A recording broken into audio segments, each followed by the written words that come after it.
জনসংযোগের কাজ, দাওয়াতি কাজ, নির্বাচনের কাজ করতে যায়।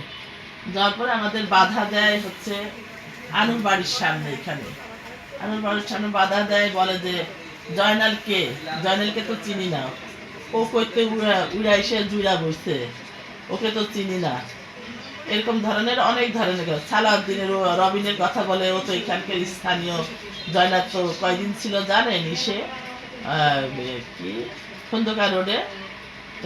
আপনারা তো জানেন না, ওই 2-3 মাস ছিল ভাড়া, তারপর এখন কোথায় আছে সেটাও জানেন না। মানে ও নিজে নিজে একা একাই সব কিছু বলতেছে। বলার পরে আমরা তেমন একটা কিছু বললাম না। আমার উপরের দায়িত্ব শিলাপা কাউসার আপা, উনিও বলতেছিল যে না, ওনাকে চেনবেন না কেন, ওনাকে তো সবাই চেনে, উনি এইখানেই থাকে। তা আমি বললাম যে বাবা, আমরা যাকে ভোট দেবো সে তো এখানেই থাকে, উলট পালট কথা বলতেছেন কেন আপনারা?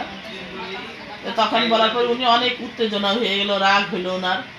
হওয়ার পরে তারপরে আমি আমাদেরই মহানগরীর সেক্রেটারির বাড়ির সামনে যাই, দেলোয়ারের বাসায়, ওই পাশের বাসায়, দেলোয়ারের বাসায় গেলে পাশের বাসায় যাই।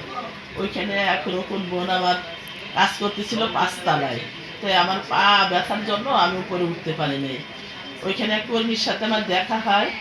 দেখা হওয়ার পরে বলছে আন্টি আপনি এখানে? তা আমি বলতেছি কি, আমি তো নির্বাচনের কাজে বাড়াইছি, চলো যাই লিফলেট দেই।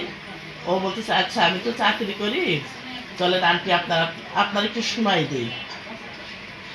তখন সময় দেওয়ার পরে আমি আবার ব্যাকে চলে আসি।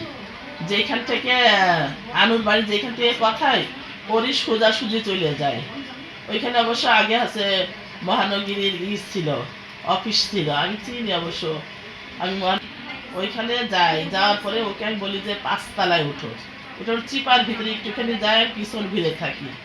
ওইখান থেকে যে কে আমাকে মানে এটা মানা, বুঝতে পারলাম যে আমাকে কেউ হয়তো মারতেছে। তখন আমি ঘাটটা সরাই দিই সামনের দিকে, দেওয়ার পরে মারার পরে আমি বসে পড়ি। আর এমনি আমি খুব অসুস্থ থাকি, তো সবসময় জ্বর ছিল রাত্রে, ঠান্ডা জ্বর। আমি বসে পড়ি, বসার পর চোখ খুলে আমি আর মানে ওনাকে আমি আর দেখতে পারি না যে কে আমাকে মারলো। তখন হচ্ছে ওই আস্তে আস্তে আমি সামনের দিকে এক রিক্সাওয়ালা এসে বলতেছে আন্টি আপনার কি এখানে?